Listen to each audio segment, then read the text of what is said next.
안녕하세요. 저는 얼마 전에 두 번째 이혼을 하게 된 이혼녀입니다. 그리고 앞으로도 결혼을 하지 않고 지낼 독신녀이기도 하죠. 제가 두 번이나 이혼을 했다고 하면 사람들은 열이면 열, 분명히 제게 문제가 있었을 거라고 뒤에서 말하는 걸 알아요. 하긴 한 번도 하기 힘든 이혼을 두 번이나 했다면 그렇게 생각할 수도 있죠. 그런데 제 사연을 한번 들어보시면 정말 기구한 제 팔자에 다들 불쌍하게 생각하실 거예요. 솔직하게 말해서 사연글을 쓰는 것도 제가 받는 그런 모함들이 진실이 아니라는 걸 알리고 싶어서 쓰는 것이기도 하고요. 저의 첫 번째 남편은 참 괜찮은 사람이었어요. 잘생겼지만 여자는 저뿐이었고 많이 벌지는 않았지만 안정적인 직장을 가지고 있었죠. 그렇지만 을에 그렇듯 신은 모든 것을 주지 않더라고요. 그렇게 완벽할 거라 생각했던 첫 번째 남편에게도 아주 치명적인 단점이 있었거든요. 도박 중독. 그 사람이 신혼여행에서 카지노에 다녀온 뒤로 흥미를 느낀 것이 도박이었거든요. 저는 원래 돈이란 것은 있다가도 없고 없다가도 있는 것이라고 생각하는 사람이었어요. 모자라면 벌고 넘치면 쓰고. 좋게 말했지만 실상은 경제관념이 크게 없다는 뜻이었어요. 그런데 지금은 완전 구두쇠예요. 첫 남편이 모든 걸 날려먹고 그걸 모르고 있던 저마저 피해를 입었을 때 깨달았거든요. 돈과 관련된 일은 제대로 정신 차리지 않으면 무조건 호구가 되겠구나 하고요. 그래서 두 번째 남편은 신중하게 생각했죠. 연애를 하는 것도 버거운 날들이었지만 그 사람은 무척 착했고 겁이 많은 사람이었어요. 겁이 많으니 나쁜 짓을 한 적도 없었고요. 정말 겁 많은 소시민 같은 느낌이었거든요. 그 느낌 덕분에 저는 두 번째 남편과 결혼을 할 수 있었어요. 그리고 결혼 시에 집은 반반으로 부담했어요. 제가 많은 부담을 질 수밖에 없는 조건이었음에도 저는 집값의 절반을 마련했고 그 조건으로 공동 명의로 할 것을 요구했어요. 남편은 도리어 좋아했어요. 자기가 내야 할 부담이 줄어들었으니까요. 그만큼 남편은 간이 콩할 만한 사람이었답니다. 그런 면 때문에 재혼을 한 거였는데 저는 이번에도 또 실패를 한 거였죠. 결혼할 때 저는 남편에게 다짐을 하나 받았어요. 절대로 도박은 하지 않기로요. 그 흔한 로또 한 장도 사지 말라고 신신당부를 했어요. 남편은 한 번도 해본 적 없고 관심도 없다며 알겠다더군요. 그렇게 3년을 잘 지냈는데 그 뒤에 일이 터지기 시작했어요. 그날은 아주 바쁜 날이었어요. 밀려드는 일 때문에 정신없이 시달리다가 퇴근길에 올라 축적된 피로를 간신히 이기고 있었던 때였죠. 이제 곧 출산 휴가를 받을 거라는 생각에 들뜬 만삭의 임산부. 그게 저였어요. 그리고 친구에게 연락이 온 건 출산 휴가를 일주일 앞둔 날이었어요. 뭐해? 퇴근하는 길이야? 요새 연락 뜸하더니 잘 지내? 웬일이야? 먼저 연락을 다 하고. 저의 절친이자 초등학교 동창인 친구였어요. 남자이긴 했지만 어릴 때부터 여성스러운 느낌의 친구라 여자애들하고도 잘 지내는 아이였거든요. 제 결혼식에 와준 친구 중에 남자였던 친구는 이 친구뿐이었어요. 나 좀 걱정되는 일이 있어서 전화했는데 내가 이거 이야기해도 되나 모르겠어. 혹시 너네 남편 주식하는 거 알아? 주식? 나한테는 아무 이야기 없던데 무슨 일 있었어? 아니, 네 남편이랑 저번에 술자리에서 친해져서 전화번호 주고받았잖아. 그런데 요새 계속 좋은 종목 있으니 투자할 거면 자기한테 말하라면서 전화나 문자를 넣더라고. 딱 잘라내기 뭐해서 지금은 생각 없다고 했는데 그게 잘못이었는지 이제는 연락 와서 왜 주식을 해야 하는지를 나한테 설득시키더라고. 주식 이야기에 가슴이 덜컥 내려앉았죠. 남편이 저 몰래 그런 일을 하고 있을 거라고는 생각을 못 했거든요. 친구와의 전화를 끊고 저는 집에서 남편을 기다렸어요. 이제 와? 나 당신한테 할 말 있는데 한 가지 물어봐도 돼? 어? 물어봐. 무슨 일인데 이렇게 각을 잡아? 당신 혹시 주식해? 아, 그것 때문이야? 주식해. 여태까지 모은 돈 끌어다가 주식에 다 넣었어. 그 돈을 다? 주식은 도박이랑 다르기는 했지만 걱정이 되는 건 어쩔 수 없었어요. 주식도 눈만 떼면 다 잃어버리는 일이었으니까요. 모아둔 돈에 반만 넣어서 하지 왜 다 넣어버렸어? 푼돈으로 하면 푼돈밖에 못 벌어. 우리 애도 곧 태어나는데 돈 좀 벌어야지. 여보, 나는 돈 많은 것보다 안정적인 게 제일 좋아. 그러니까 반 정도는 다시 회수하는 게 낫지 않을까? 괜찮아. 다 잘 될 거야. 친구 녀석도 돈 많이 벌었다고 했거든. 남편이 말하는 친구가 누구인지 감이 오더군요. 남편이 소개시켜준 친구들 중에 제 레이더망에 딱 걸린 사람이었어요. 한눈에 봐도 허세가 있고 과시욕이 있는 사람, 그리고 말이 많고 하는 말마다 허풍이 섞인 사람. 사기꾼 같아 보이는 남자였는데 하필이면 그런 남자의 말을 듣고 주식에 입문했다니 저는 걱정이 이만저만이 아니었어요. 곧 태어날 아이 때문에 돈이 많이 모자란 상황이었고 제가 받을 육아휴직 급여는 모두 집 살 때 끌어다 쓴 대출금으로 나갈 예정이었거든요. 남편 월급으로 살림을 꾸려나가야 하는데 주식을 하고 있으니 나 다음 주부터 출산휴가야. 한 달이면 아이 태어나. 그리고 내가 받는 육아휴직 급여는 대출금으로 다 나가는 거 알지? 일단 한 달에 100만 원은 꼬박꼬박 나한테 줘야 해. 그래야 애도 키우고 살림도 하지. 저는 남편에게 부탁했어요. 월급 중에 다른 건 모르겠고 100만 원은 꼭 나에게 달라고요.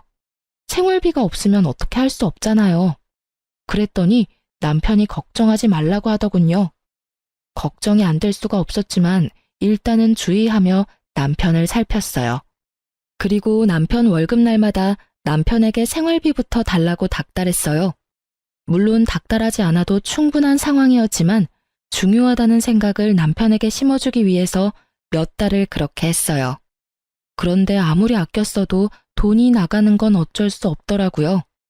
게다가 3인 생활에 생활비 100만 원은 정말 있을 수 없는 일이잖아요. 당장 보험, 통신, 관리비만으로도 수십만 원이 나가는데 식비가 충당이 될 리가 없죠. 저는 남편에게 생활비를 더 늘려달라고 했지만 남편은 난색을 표하며 안 된다고만 할 뿐이었어요. 그렇게 전전긍긍하던 제게 좋은 생각이 났어요.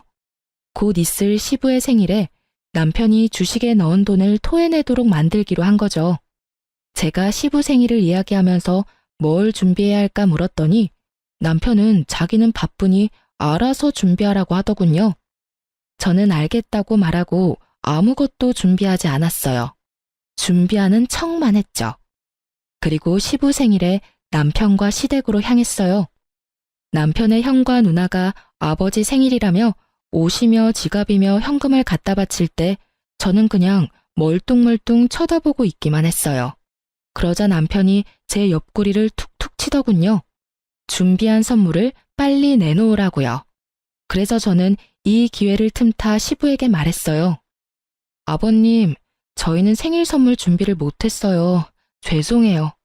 남편이 요즘 주식하느라 여윳돈이 얼마 없거든요. 저도 육아휴직 중이라 돈도 많이 못 받는데 애 키우니까 돈이 많이 나가서 어쩔 수 없었어요. 제 말에 남편이 두 눈을 동그랗게 뜨고 시부가 깜짝 놀란 것 같더라고요. 너 주식하냐? 그런데 도대체 얼마를 주식에다가 넣으면 집에 생활비가 없어? 아버지, 그게 아니고 생활비로 100만 원은 줘요. 돈 안 주는 것도 아니고요. 그 100만 원은 관리비랑 보험, 통신비도 포함이잖아. 그거 빼면 50만 원도 안 남는 거 알지?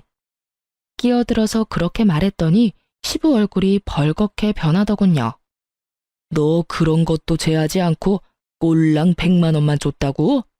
저 어린 손주 분유 한 통 사 먹일 돈도 없었겠네. 너는 다 큰 놈이 마누라의 자식 새끼 놔두고 도대체 뭐 하는 짓거리야? 아무리 돈 좀 벌어보겠다고 하는 주식이라도 정도라는 게 있는 법이다. 넌 대체 뭘 하길래 월급을 다 거기다가 때려 넣어?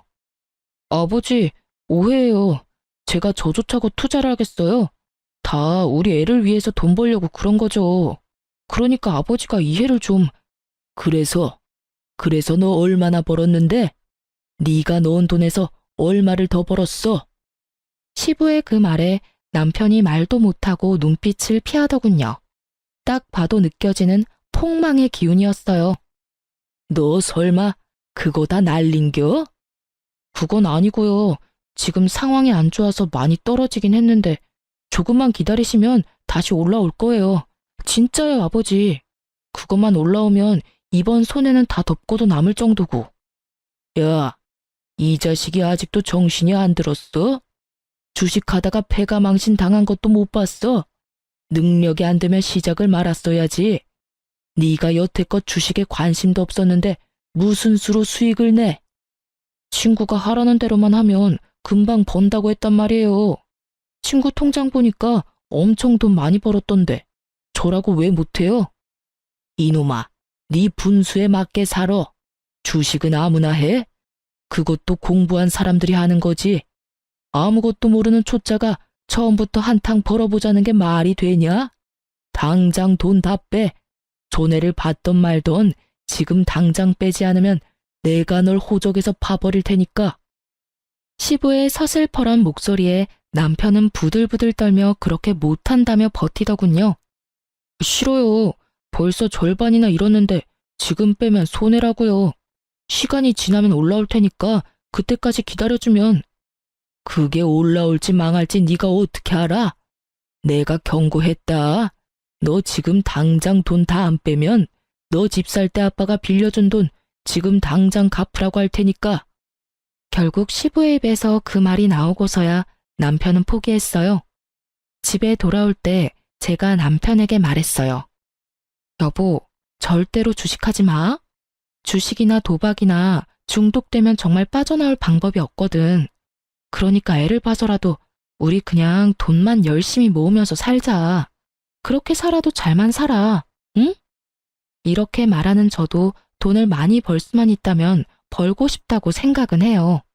하지만 주식이나 코인이나 뭘 아는 사람들이나 하는 거지. 모르는 사람이 시도하면 당연히 잘 될 리가 없겠죠. 게다가 멋모르고 도전했다가 쪽박차면 다 본인 탓이지 누굴 탓하겠어요? 그런데 그런 제 말이 고깝게 들렸는지 남편이 버럭하더군요. 당신이 뭘 알아? 그리고 그렇게 살면서 언제 돈을 모아? 당신이 이렇게 하지만 않았어도 그 주식 진짜 빛을 봤을 거라고. 당신이 다 망쳤어. 어떻게 책임질래? 내가 뭘 책임져야 하는데? 당신, 나랑 애 생각은 해보기는 한 거야? 우리 생각했으면 당신이 그 많은 돈 절대로 주식에 투자 안 했을걸? 3천만 원이나 되는 돈을 다 집어넣는 게 어딨어. 초짜면 초짜답게 소액으로 굴리면서 공부부터 해야지. 처음부터 크게 한탕 해볼 생각으로 남한테 주입받은 종목에다가 다 쏟아붓고 그게 잘 될 거라 생각해? 그래서 지금 잘 된 거야? 벌써 떡상으로 하고도 남았어야지. 벌써 당신 반이나 잃었잖아. 제 정론에 남편도 할 말이 없는지 입만 닫고 거칠게 운전만 하더군요. 그리고 나중에 알고 보니 남편이 투자한 종목은 쪽박 찼어요. 그리고 중간에 반을 잃고 주식을 매도한 남편은 그나마 그거라도 살릴 수 있어서 다행이라고 생각하더라고요. 그때 빼지 않았다면 정말로 그 돈들이 휴지 조각이 될 뻔했거든요. 남편은 그걸 보고도 제게 사과 한마디 하지 않더군요. 그래도 저는 문제 삼지 않고 넘어갔어요. 남편이 주식에 들어간 돈을 회수했다는 것은 그나마 반가운 일이었거든요. 주식의 무서움을 알고 나면 남편의 콩알 만한 간이 알아서 남편을 주식의 유혹으로부터 막아줄 거라 생각한 거죠. 그런데 딱히 그런 것도 아니더라고요. 그 뒤에는 이상한 일들이 점점 더 크게 벌어졌으니까요. 주식을 팔고 나서 몇 달간은 정말로 조용했어요. 남편이 제게 주는 생활비도 많이 늘었고 생활도 안정됐어요. 저도 심리적으로 안정되기 시작했죠. 남편이 이제야 그런 쪽으로 관심을 끊었나 보다 하고 태평스럽게 생각한 거죠. 그런데 이상한 일은 곧 발생했어요. 제가 예전에 선물 받아서 쓰지 않고 넣어뒀던 물건을 찾고 있었어요. 그런데 아무리 뒤져봐도 찾을 수가 없었어요. 그래서 남편에게 물어봤죠. 여보, 혹시 여기 있던 가습기 못 봤어? 안방 가습기 청소하다가 떨어뜨려서 깨졌거든. 결국 못 쓰게 돼서 그거 찾는데 안 보이네. 찾던 가습기는 친정오빠가 출산할 때 선물해준 물건이었어요. 남편은 모르겠다고 하더군요. 그래서 이상하다 싶었어요. 제가 뭔가 정리하다가 잘못 버려버렸나 싶은 생각이 들 정도였죠. 그러면서도 그럴 리가 없는데 하고 생각하던 제게 또 그런 일이 일어나 버렸어요. 여보, 베란다에 넣어둔 밥솥이 안 보이는데 혹시 어디 갔는지 알아? 그 밥솥은 제가 산 밥솥이었어요. 쓰고 있는 물건이 꽤나 쓸만해서 계속 쓰다가 망가지면 그걸로 사용할 생각이었는데 그 새 제품이 깜쪽같이 사라진 거예요. 남편한테 물어보니 남편은 또 모른다고 하니 정말 귀신이 곡할 노릇이었죠. 그래서 저는 혹시나 싶은 마음에 중고 사이트를 들어갔어요. 제가 찾던 밥솥과 가습기 이름을 검색했더니 중고 물건을 올려놓은 사람들이 몇 보이더군요. 그런데 최근 물건 중에 제 물건과 똑같은 물건이 있더라고요. 그리고 그걸 올린 사람이 똑같은 사람이라는 걸 알고서는 그대로 놀라버렸어요. 바로 그 아이디가 남편의 아이디였거든요. 게다가 더 화가 난 건 산지 얼마 안 된 물건도 미개봉 물건도 모두 가격을 반이나 후려쳐서 팔았다는 거였어요. 그 돈이 다 제 주머니에서 나오는데 집에서 남편에게 이야기해봐야겠다 싶어서 그날 빠르게 집으로 갔는데 이번에는 공기청정기가 사라졌더라고요. 얼마 전에 제가 구입한 최신 제품이었거든요. 여보, 여기 있던 공기청정기 어디 갔어? 아, 그거 팔았어. 어차피 별로 효과도 없잖아.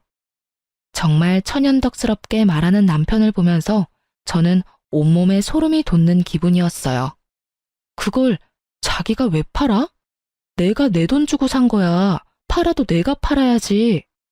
그거 꼴랑 얼마 한다고? 돈 없어서 팔았어. 됐어? 당신이 매달 가져가는 돈 때문에 그렇잖아. 내가 가져가는 돈이 얼마나 된다고 이래? 돈이 없냐고? 나 다시 일 시작하고 생활비 주는 것도 반으로 줄었잖아. 당신 월급은 다 어디다 쓰는 거야? 혹시 아직도 주식해? 저는 혹시나 하는 마음에 남편 폰을 빼앗아 확인부터 했어요. 그런데 주식에는 잔고가 0원이더군요. 가지고 있는 종목도 없고요. 그래서 더 이상했어요. 주식도 도박도 안 하는데 돈이 없다니 이상하잖아요. 당신 밖에 살림 차렸어? 제 말에 남편이 어이없다는 듯이 한숨을 내쉬더군요. 무슨 헛소리야. 그냥 돈이 좀 필요했었어. 내가 돈 어디다 쓰는 것까지 당신한테 말해야 해? 내가 산 물건 팔아치우는데 그걸 내가 몰라야 될 이유도 없지? 말해봐. 그 돈 다 어디다 써? 아니면 당신 혹시 잘렸어? 아니야, 아니라고. 에휴, 너하고 무슨 말을 하냐. 됐다 됐어. 말해보라고. 당신 가습기랑 밥솥도 당신이 갖다 팔았지? 그래, 내가 했다. 됐냐? 돈도 얼마 안 되는 거 팔았다고 생색은. 나중에 갚아주면 될 거 아냐. 그렇게 말하면서 남편이 기분 나쁘다는 티를 팍팍 내면서 밖으로 나가버리더라고요. 그리고 그때 친정엄마에게 전화가 왔어요. 너 잘 지내고 있니? 응, 엄마 무슨 일로 전화했어? 바쁜 일 아니면 내가 다시 전화할게. 아, 바쁜 건 아닌데 네가 꼭 알아야 될 일이라서 전화했는데. 무슨 일인데? 이 서방이 좀 이상하지 않니? 얼마 전에 뜬금없이 우리 집에 찾아와서 돈 좀 있냐고 묻더라고. 무슨 일로 그러냐고 했더니 투자를 해주겠다고 하던데. 아무래도 너 첫 번째 결혼해서 그런 일로 이혼했으니까 좀 걱정돼서. 뭐? 투자? 그제야 남편이 뭘 하려는 건지 알게 됐어요. 도박도 아니고 주식도 아닌 투자. 당시 유행 중이던 코인이었죠. 설마 돈 빌려줬어? 돈을 왜 빌려줘? 나 돈 없다고 했지. 그런데 이서방 괜찮긴 한 거니? 모르겠어. 일단 알겠으니까 끊어봐. 혹시라도 아빠나 오빠한테도 잘 말해도 절대로 돈 주지 말라고. 저는 열이 받을 대로 받았어요. 제가 왜 첫 번째 결혼에 이혼했는지 다 아는 남편이 저뿐만이 아니라 제 친정까지 끌어들이려고 했다는 생각에 엄청난 배신감을 느꼈거든요. 저는 남편에게 문자를 보내서 당장 집으로 돌아오라고 했어요. 돌아온 남편은 못마땅한 모습이었고 저는 가까스로 분노를 참으며 대화를 시작했어요. 당신 우리 엄마한테 돈 있으면 투자해주겠다고 했다면서? 그래, 어차피 당신한테 이야기하면 말 시작도 못하고 끊어냈을 거잖아. 그러니까 장모님한테 먼저 말 꺼냈지. 당신 정신 나갔어? 내가 왜 저번 남편이랑 이혼했는지 몰라서 그래? 도박 중독이었다며. 그거랑 나랑 무슨 상관인데? 내가 언제 도박장 들락날락거렸어? 그 사람은 돈 갖다가 불법적인 일에 퍼부은 거고 나는 주식이랑 코인이라는 합법적인 일에 쓰고 있잖아. 코인이랑 주식이 불법이냐? 내가 말했지. 아무것도 모르면 당신이 가지고 있는 소액부터 시작하라고. 그런데 우리 엄마한테 돈을 빌리려고 했잖아. 거기서부터가 문제인 거라고. 그리고 도박이랑 주식 코인이 다르긴 왜 달라? 똑같아. 소액으로 허용 가능한 범위 내에서 하는 건 다 합법이지. 그런데 당신이 감당 못할 금액으로 다 퍼붓고 집안 세간살이까지 팔아가며 하는 건 중독이야. 도대체 코인은 누가 가르쳐 준 거야? 코인도 그 미친놈이 하라고 하든? 그래? 그래, 그 친구가 알려줬다. 왜? 그래서 뭐가 문젠데? 당신한테 손 벌린 적 없잖아. 내가 내 돈 쓰는데 도대체 왜 이렇게 참견질이야? 아, 진짜 열받아서. 그리고 도움 하나도 안 되는 당신보다 훨씬 도움되는 친구가 그 친구거든? 내 친구 욕하지 마. 잘하는 짓이다. 친구 이야기는 그렇게 새겨 들으면서 집안에 있는 돈은 있는 돈 없는 돈 다 끌어다 탕진하면서 와이프 말은 귓등으로도 안 듣지? 정신 좀 차려. 제가 아닌 친구를 감싸는 남편 놈을 보며 저 인간이 제정신인가 하는 생각이 들더군요. 지금 뭐가 문제인지를 전혀 모르고 있더라고요. 전 남편이 보였던 얼굴과 똑같은 얼굴, 똑같은 눈빛을 하고서요. 제발, 제발. 당신 진짜 중독이야. 이러다 나중에 어떡하려고 이래. 저는 거의 울부짖듯이 남편에게 소리쳤어요. 이 결혼만큼은 망치고 싶지 않았어요. 그래서 부탁했는데 돌아오는 말이 제 예상과는 달랐어요. 내가 왜 중독이야? 당신 전 남편 같은 사람이 중독이지. 내가 대출 끌어다 코인에 넣는 거 아니잖아. 내가 쓸 수 있는 돈으로 하고 있잖아, 지금. 너 전 남편한테도 이런 식으로 굴었어? 전 남편도 사실은 별거 아니었는데 도박 중독인 것처럼 꾸며서 이혼했어. 중독이 뭔지 몰라서 그래? 있는 돈 다 끌어다 쓰는 게 중독이야. 지금 당신 꼴을 좀 보라고. 거기다가 우리 엄마한테 돈까지 빌리려고 했잖아. 당신 진짜 어쩌려고 이래? 결국은 안 빌렸잖아. 그럼 된 거 아니야? 멀쩡한 사람 중독자 만드니까 기분 좋아? 너랑 대화하면 답답해 돌아버리겠다고. 앞으로 이런 이야기 할 거면 나한테 말 걸지 마. 저는 이미 남편이 중독되었다는 사실을 알게 됐어요. 아무리 제가 이야기해도 도돌이표처럼 되돌아올 뿐이라는 것도 깨달았죠. 그래서 남편이 아닌 시모에게 찾아갔어요. 시댁에는 시부는 출타 중이었고 시모만 집에 계셨어요.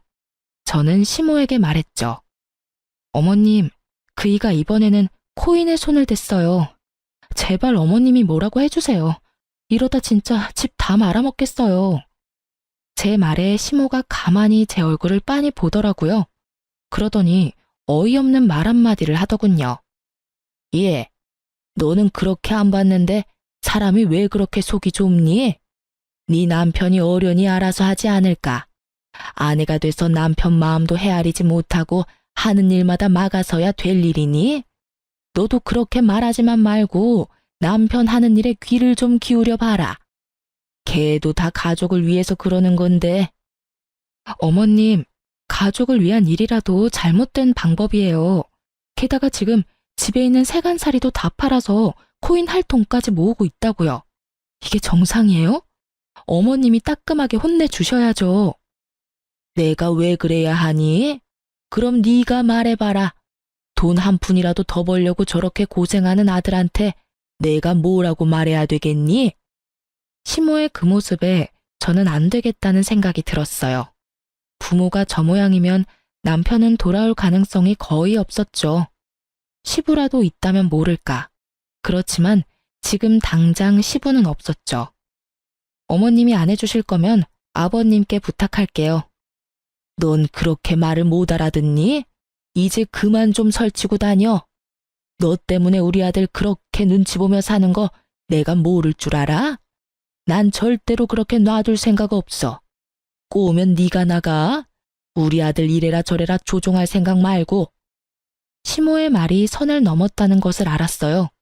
결국 저는 다시 한번 이혼을 생각했죠. 하지만 솔직하게 말하자면 저는 2번의 이혼으로 제가 받을 사람들의 눈총이 너무도 큰 걱정이었어요. 남편을 바꿀 수 있다는 생각은 전혀 없었어요. 왜냐고요? 전 남편 일에서 깨달았거든요. 사람 고쳐 쓰는 거 아니라고. 중독은 절대로 못 고친다는 거요. 아시죠? 도박하는 놈은 손모가지 날아가도 한다는 거. 그 말 그대로예요. 중독이 되면 눈에 뵈는 게 없어지거든요. 저와 함께 살며 제가 산 물건들까지 내다 팔 정도면 이미 눈에 아무것도 보이지 않게 된 거죠. 그리고 이때쯤 되면 손절이 답이고요. 저는 집으로 돌아와 남편에게 단호하게 말했어요. 나 당신하고 이혼할 거야. 나는 할 만큼 했고 참을 만큼 참았어. 당신이 가진 코인이 얼마나 잘 될지 나는 상관 안 해. 그게 얼마나 뻥튀기 되든지 간에 나는 그 돈 필요 없으니까. 지금 당신이 나한테 이혼하자고 한 거야? 그래, 내가 하자고 한 거야. 나 더 이상은 못 참으니까. 딴 건 바라지도 않아. 재산 분할 같은 건 다 필요 없어. 다만 이 집, 공동명의고 집값도 내가 반 부담했으니 집값 반은 나한테 줘. 처분을 해도 되고. 당신 지금 뭐 잘못 알고 있는 거 아니야? 당신이 먼저 아무 잘못 없는 나한테 이혼하자고 한 거야. 내가 바람을 피웠어. 당신을 때리기를 했어. 나한테는 아무런 유책 사유가 없잖아. 잘못한 게 없는데 왜 내가 당신한테 위자료를 지급해? 당신이야말로 위자료 나한테 지급해야 할걸?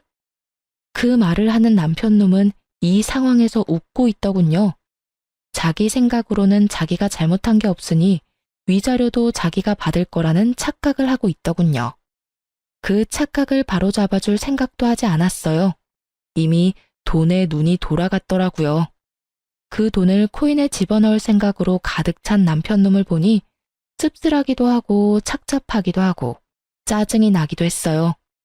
이번에도 망쳤다는 생각부터 저놈은 뭘 믿고 저렇게 당당한가 싶은 생각까지 들었죠. 맘대로 생각해. 나는 내 권리 주장할 거고 이혼 소송도 필요하면 할 거야. 당신 얼굴 더는 보기 싫으니까 나는 친정에 있을게. 저는 그렇게 말하고 집에서 나왔어요. 그리고 그날 이후로 남편놈은 열심히 돈을 빌리러 다니더군요. 카드부터 시작해서 제가 하지 말라고 했던 자동차 담보대출까지 받았더라고요.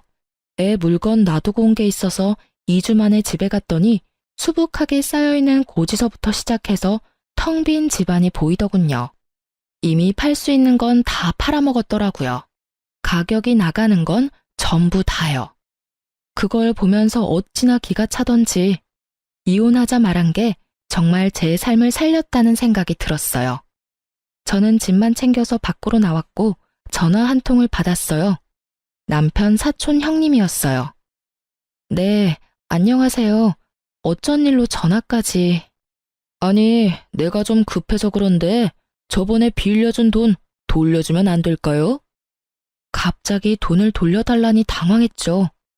네? 무슨 돈을 말하는 건지. 왜? 그때 남편 통해서 빌려간 돈 있잖아요. 투자해준다고 들고 간 돈 지금 좀 필요하거든요.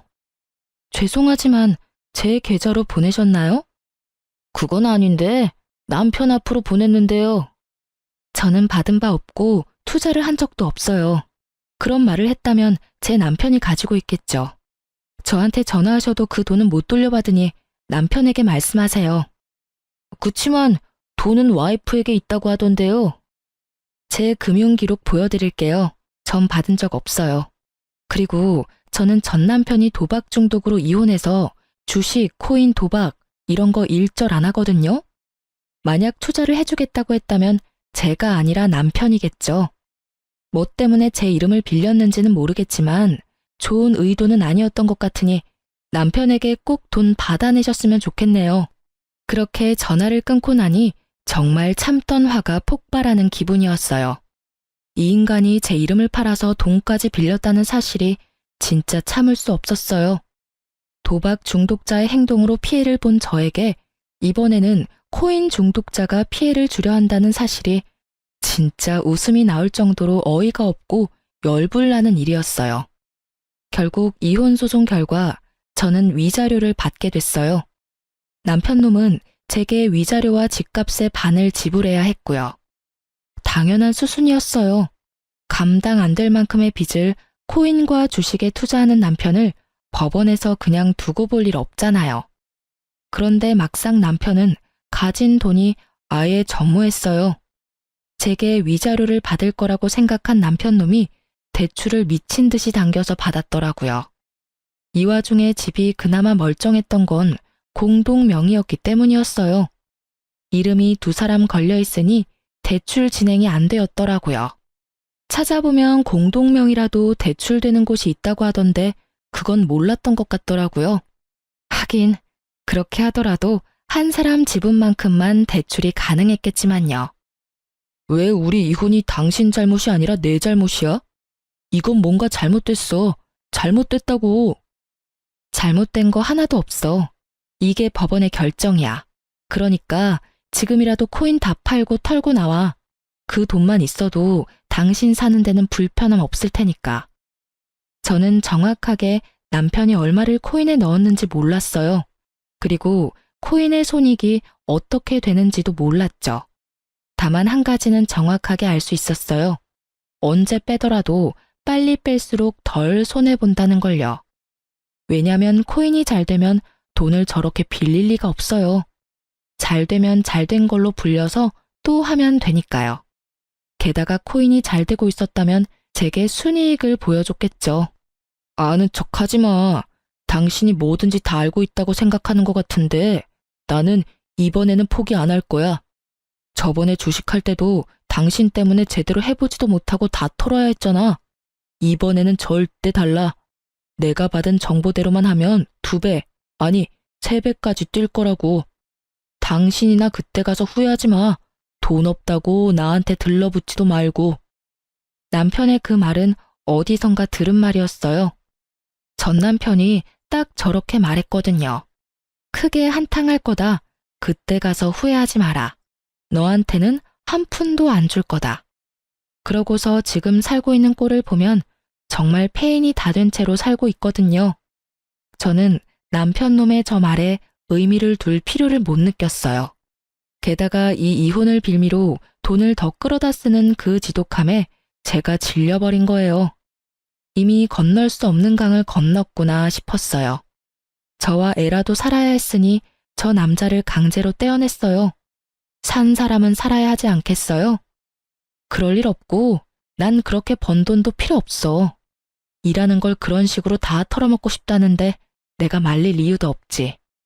그리고 이혼하게 되면 더 이상 그럴 필요도 없고 대신 우리 애한테 연락하지 마. 코인 중독자가 애 아빠라고 가르쳐주고 싶지 않으니까. 그리고 당신이 잘 되든 못 되든 앞으로 나한테 연락하지 마. 나는 당신을 이해할 수도 없고 이해하고 싶지도 않은 사람이거든. 그러니까 다시는 마주치지 말자. 저는 모든 게 그냥 무의미하다는 생각이 들었어요. 화를 내고 싶은 마음도 그저 싹 사라졌죠. 지금이라도 이 사람을 설득하면 가정을 지킬 수 있을지도 모를 거라는 꿈 같은 희망 회로를 돌릴 수 있는 상황이 아니었죠. 이 인간 설득이 될 단계가 아니었으니까요.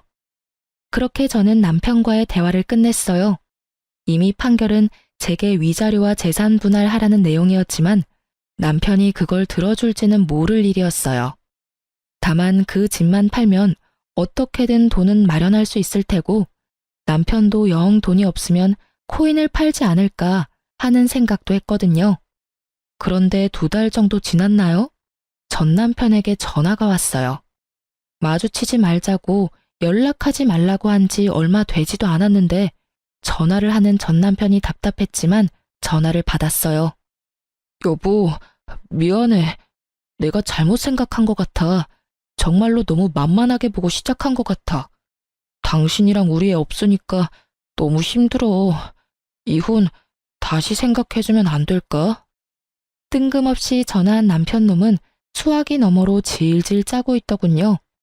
솔직하게 미안하다거나 불쌍하다는 생각은 전혀 들지 않았어요. 그 뒤에 나올 말들이 대강 예상이 됐거든요. 갑자기 왜 그런 말을 해? 주식이랑 코인은 다 털고 나왔어?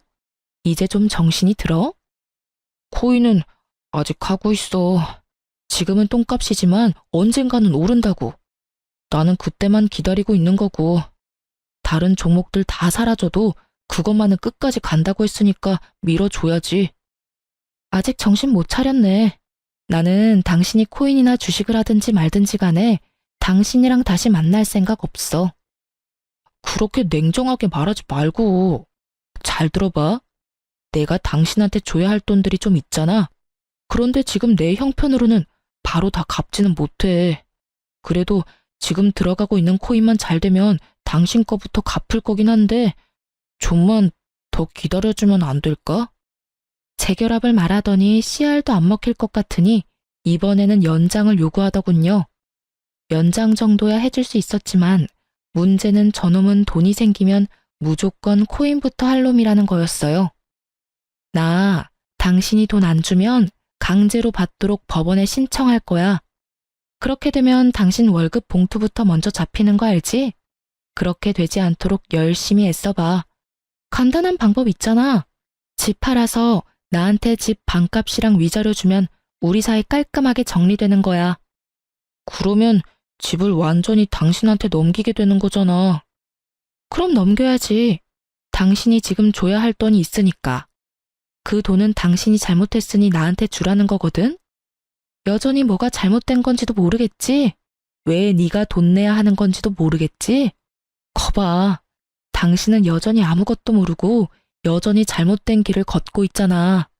진짜 짜증나 죽겠어. 도박 중독자 피했더니 이번에는 코인 중독자야? 내가 전생에 지은 죄가 얼마나 많으면 결혼한 2사람이 다 이런 남자냐고. 결국 화가 나 소리를 빽 지른 저는 지끈거리는 이마를 꾹꾹 눌러댔어요. 절대로 주식 같은 거 안 할 것처럼 생긴 사람도 투자를 하게 되다니. 어디서부터 잘못됐는지조차 감이 오질 않더군요. 그리고 제 화가 꽤나 잘 통했는지 남편 놈은 더 이상 연락을 하지 않더군요. 다행이라고 생각했어요. 어줍잖게 아는 척하면서 돈 빌려달라고 할까봐 걱정했거든요. 그런 뻔뻔한 사람은 아니라서 다행이었죠. 그런데 그 뒤로 시부에게 연락이 온 적이 있었어요. 시부는 그나마 남편의 코인 중독을 걱정하던 분이셨는데 제게 전화 와서 그러더라고요.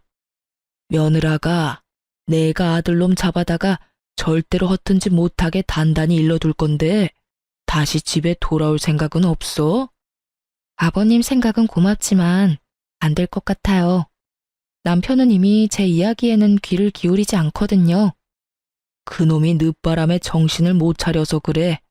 내가 단단히 일러두고 정신 차리도록 만들면 하지 말라는 짓은 안 할 거다. 이렇게 헤어지는 건 너한테도 아들한테도 안 좋아. 시부의 걱정은 부모로서 당연한 일이었고 제 입장까지 생각해주는 아주 감사한 일이었어요. 하지만 그런 시부의 노력도 길게 가지 못할 거라는 걸 알았어요. 그리고 시부를 이유로 돌아가 봤자 그 집에는 시모가 있잖아요. 열심히 아들 일탈을 도운 시모가요. 아들 하고 싶은 대로 놔두라는 시모의 말이 턱하니 걸리더군요. 죄송해요, 아버님. 전 제 아이를 코인 중독자 아이로 키우고 싶지는 않아요. 그리고 가난을 물려줄 생각은 더더욱 없고요. 그러니까 더 이상 제게 전화하셔도 의미는 없을 거예요. 이번 이혼 후에는 죽을 때까지 혼자 애 키우면서 살 예정이거든요. 애 보고 싶을 때는 말씀하세요. 아버님 혼자만 오시는 거면 애 보여드릴게요. 그렇게 말하고 전화는 끊었어요. 그 뒤로 연락이 오지는 않았어요. 시부는 남편의 집을 팔도록 강요했더라고요. 안 팔고 어떻게든 돈을 빼려고 용쓰다가 시부에게 들킨 남편은 결국 시댁으로 다시 들어가게 됐고요. 허튼 생각은 하지도 못하도록 시부에게 감시를 당하며 살고 있다고 하더군요. 그리고 그 이후에 남편을 한번 만난 적이 있어요. 완전히 거짓골이 다 되어 있더군요. 남편은 사무직으로 양복을 입고 회사를 다녔었어요. 그런데 오랜만에 본 그 사람은 작업복을 입고 공사장에서 힘든 일을 하고 있더군요. 저는 제 눈이 잘못된 거라고 생각했어요. 일용직이 돈을 아무리 많이 줘도 남편의 직장만큼 돈을 많이 주지는 않았거든요. 사무직이라도 꽤 잘 버는 직장이었는데 왜 그만뒀나 싶었는데 나중에야 그 사실을 알게 됐어요. 제가 남편 사촌에게 돈 갚으라는 연락을 받은 적이 있었잖아요. 남편은 제 이름을 팔아서 주변 사람들에게 돈을 빌리고 다녔더라고요. 그렇게 여기 조금 저기 조금 빌린 돈들이 꽤 규모가 커진 데다가 그렇게나 고대하며 기다리던 코인도 완전히 폭삭 망해서 그 코인 자체가 사라져버리는 엄청난 일을 겪었다고 하더군요. 그때 당시에 팔았으면 조금이나마 건질 수 있었을 텐데 결국 기댈 곳이 아예 사라진 남편놈은 가지고 있던 집부터 팔아서 제게 주고 나머지 빚을 갚아야 할 사람들에게는 일을 그만두고 나온 퇴직금을 받아 빚을 갚았다고 하더군요. 참 웃긴 일이 아닐 수 없어요. 처음부터 제 말을 들었더라면 이렇게 고생할 일도 없고 멀리 돌아갈 일도 없었을 텐데 결국 그렇게 직장 그만두고 다른 직장 들어가려 해도 나이는 많고 그렇다 할 경력은 없는 상태라 같은 직군에서는 취직할 곳이 없었던 모양이에요. 결국은 가장 쉽게 접근할 수 있는 걸 하기로 한 모양이었죠. 세상에 주식이나 코인으로 떡상했다는 사람이 많아질수록 그 밑에 들어가는 이런 소시민들의 돈이 많이 흘러가는 거예요. 저 사람은 되는데 나는 왜 안 돼?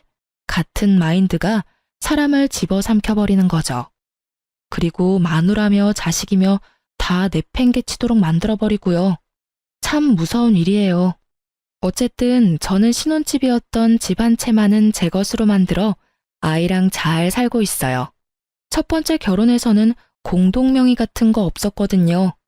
제가 30% 정도 부담을 했음에도 첫 번째 남편 이름으로 해놨었죠.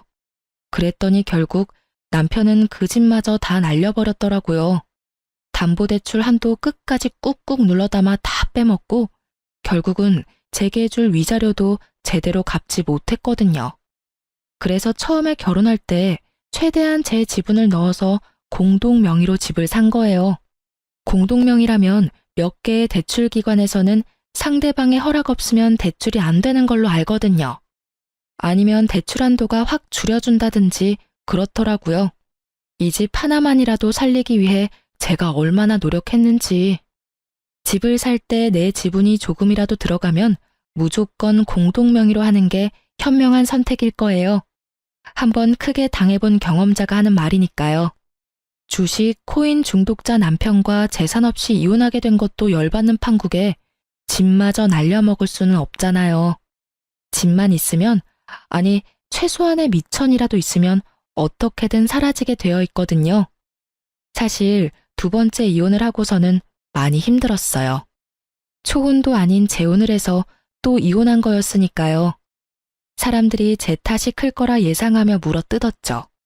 그게 너무 스트레스였어요. 그렇지만 지금 주변 사람들도 제 결혼에 대해 대충 알고 있고 저를 이해해 주고 있어요. 그리고 지금 이 글을 읽어주시는 분들에게도 감사의 말을 전합니다.